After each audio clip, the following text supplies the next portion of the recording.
ataupun malam, Pak Hendy. Di sini saya akan membuat video ALP tentang sejarah futsal. Nah, sebelum mulai ke sejarah, apa sih futsal itu? Futsal adalah sebuah olahraga yang mirip dengan sepak bola, namun dimainkan dalam ruangan dengan lapangan yang lebih kecil dan menggunakan bola yang lebih kecil dan lebih berat. Kata futsal sendiri berasal dari bahasa Spanyol, yaitu football dan salah, yang berarti sepak bola dalam ruangan. Permainan ini dikembangkan untuk dimainkan di dalam ruangan atau lapangan tertutup, dan biasanya dimainkan di atas lantai keras yang dilapisi dengan bahan seperti kayu atau vinil. Nah, untuk sejarah futsal sendiri, futsal memiliki asal-usul di Uruguay pada tahun 1930-an. Permainan ini dimulai ketika pemain sepak bola di Montevideo mencari cara untuk berlatih di ruang yang lebih kecil dan tertutup selama musim dingin. Nah, langsung kita masuk di awal abad 30-an. Futsal kan pertama kali dimainkan di Montevideo, Uruguay pada abad ke-30-an. Konon permainan dimulai di MCA lokal oleh Juan Carlos Seriani. Futsal mulai menyebar di Amerika Selatan, terutama di bagian Brazil dan Argentina.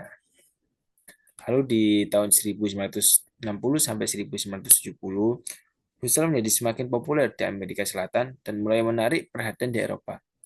Organisasi internasional seperti FIFA mulai menyadari potensi olahraga ini. Asosiasi Futsal Brazil bernama CBFS didirikan di Brazil untuk mengelola olahraga ini di negara tersebut. Lalu selanjutnya di tahun 1980 sampai 90, futsal mulai menyebar di seluruh dunia dengan dukungan dari organisasi internasional seperti FIFA dan UEFA. Pada tahun 1989, futsal semakin populer di seluruh dunia, terutama di Eropa, Amerika Utara, dan Asia. Lalu 2010 hingga saat ini, futsal terus berkembang menjadi olahraga yang populer di dunia. Turnamen besar seperti Piala Dunia FIFA dan kejuaraan futsal Eropa terus menarik perhatian penggemar sepak bola. Futsal terus berkembang dan menjadi olahraga semakin populer di seluruh dunia dengan komunitas yang terus bertambah dan kompetisi yang semakin sengit. Nah, lalu untuk masa populernya ini, masa populer futsal di dunia dapat diidentifikasi pada periode kontemporer, di mana sekitar tahun 2000-an hingga saat ini. Pada periode ini popularitas futsal meningkat pesat di berbagai belahan dunia, terutama di Amerika Selatan, Eropa, Asia, dan bahkan Afrika. Eh, Lalu ada faktor-faktor seperti pembentukan liga-liga futsal, keberhasilan tim-tim nasional dalam kompetisi internasional, peran media yang signifikan, dan minat terus tumbuh dari permainan dan penggemar. Lalu untuk pembentukan liga-liga profesional, berdiri liga profesional di berbagai negara seperti Brazil, Spanyol, dan Thailand, memberikan platform bagi para pemain untuk bersaing di tingkat tertinggi. Lalu ada prestasi tim nasional, keberhasilan tim-tim nasional dalam kompetisi internasional seperti Piala Dunia Futsal FIFA dan kejuaraan Futsal UEFA telah membawa futsal ke pusat perhatian dunia. Dominasi tim-tim seperti Brazil, Spanyol, dan Portugal dan mulai telah meningkatkan popularitas olahraga di mata global. Lalu ada partisipasi dan pengembangan di tingkat amatir, program-program pengembangan pemain yang dikelola oleh Federasi Futsal, sepak bola, lokal dan klub-klub futsal membantu meningkatkan partisipasi dan popularitas olahraga dalam kalangan pemain amatir. Lalu ini ada masa perkembangan masa kini, yaitu ada profesionalisme yang meningkat, perkembangan teknis dan taktisme yang meningkat, kompetisi internasional yang berkembang, lalu ada pembinaan pemain muda yang intensif, dan inovasi dalam teknologi dan analisis, dan terakhir ada dukungan dari federasi olahraga. Nah, ini adalah pengembangan pada entertainment.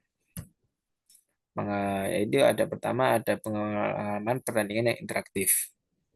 Ada aplikasi interaktif memberikan informasi statistik real time dan voting untuk pemain favorit. Ada AR dan VR, lalu ada fan engagement, lalu ada pertandingan hiburan seperti futsal freestyle, futsal artis, dan futsal tematik. Lalu ada teknologi dan media sosial seperti live streaming, drone footage, influencer marketing. Nah, ini ada pengembangan pada aspek profesionalisme. Lalu ada tiga. Pertama ada pengembangan pemain, ada program akademik profesional, analisis data dan psikologi olahraga. Kedua ada peningkatan kualitas pertandingan seperti sistem VAR, teknologi goal line, ada peninjauan aturan permainan. Dan yang terakhir ada pengembangan bisnis dan manajemen seperti pemasaran dan sponsorship, merchandise dan lisensi. Nah, ini adalah sejarahnya futsal. Lalu saya akan melanjutkan ke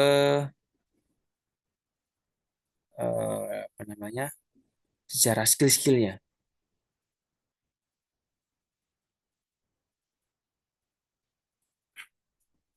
Nah, secara skill futsal dan futsal kan tidak lepas dari sepak bola ya. Yang pertama ada elastico. Elastico juga dikenal sebagai flip flap adalah gerakan dalam sepak bola yang memungkinkan permainan untuk menggiring bola dengan cepat sambil menipu lawan. Gerakan ini melibatkan penggiringan bola ke arah satu sisi diikuti dengan perubahan mendadak ke arah lain menggunakan bagian luar kaki. Nah, sejarahnya awal ini panjang dengan beberapa pemain kunci yang menyempurnakan dan mempopulerkan dalam berbagai era. Awalnya Rivellino, pemain dari Brazil, tampil pada tahun 1970-an, dikaitkan dengan penggunaan awal gerakan serupa. Namun, pemain Aljazair, Salah Asad, memainkan peran penting dalam mengembangkan gerakan ini pada tahun 80-an. Nah, selanjutnya ada roulette. Roulette dalam konteks sepak bola adalah trik di mana orang pemain dengan cepat memutar bola di sekitar tubuh mereka untuk mengecoh lawan dan melewati mereka. Lalu untuk sejarahnya masih belum jelas dalam literatur seperti dalam sepak bola. Namun saat mungkin bahwa trik ini serta trik lainnya dari sepak bola telah diadaptasi dan dimodifikasi oleh pemain futsal dalam pemain mereka. Lalu ada step over. Step over sendiri dikenal sebagai bermuda-muda adalah gerakan umum dalam sepak bola di mana seorang menggerakkan kaki di sekitar bola secara tepat dan mengarahkan tubuh ke arah yang berlawanan untuk mengecoh lawan. Lalu untuk sejarahnya tidak dapat dipastikan secara spesifik. Lalu ada rainbow flick, adalah lambung pelangi. Teknik triple dalam sepak bola di mana seorang pemain mengangkat bola dari belakang kaki lawan dan kemudian melewati dengan melompat di atasnya. Lalu sejarahnya ada beberapa versi tentang bagaimana trik ini muncul. Salah satu cerita yang populer adalah bahwa trik ini pertama kali dilakukan oleh pesepak bola Brazil, Rivellino. Eh, ada back heel panah, di mana seorang pemain mengalirkan bola melewati celah antara dua kaki. Nutmeg menggunakan tumit belakangnya. Nah, ada Rabona, di mana seorang mengacau lawan dengan cara menendang bola sambil menyeberang kaki yang di belakangi kaki yang menendang bola. Nah, ini ada yang teknik dasarnya yaitu dribbling.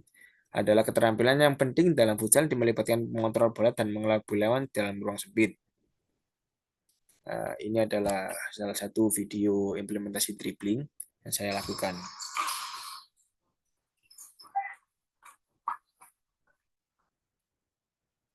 Lalu ini ada shooting keras. Shooting keras adalah teknik menendang bola dengan kekuatan penuh untuk mencetak gol. Sangat penting dalam futsal karena ukuran bola yang lebih kecil dan lapangan yang lebih sempit. Nah, ini ada implementasi shooting keras yang saya lakukan.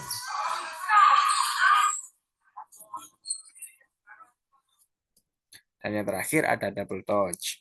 Adalah mengontrol dan mengoper bola dengan cepat dalam satu gerakan halus. Ini contohnya seperti ini.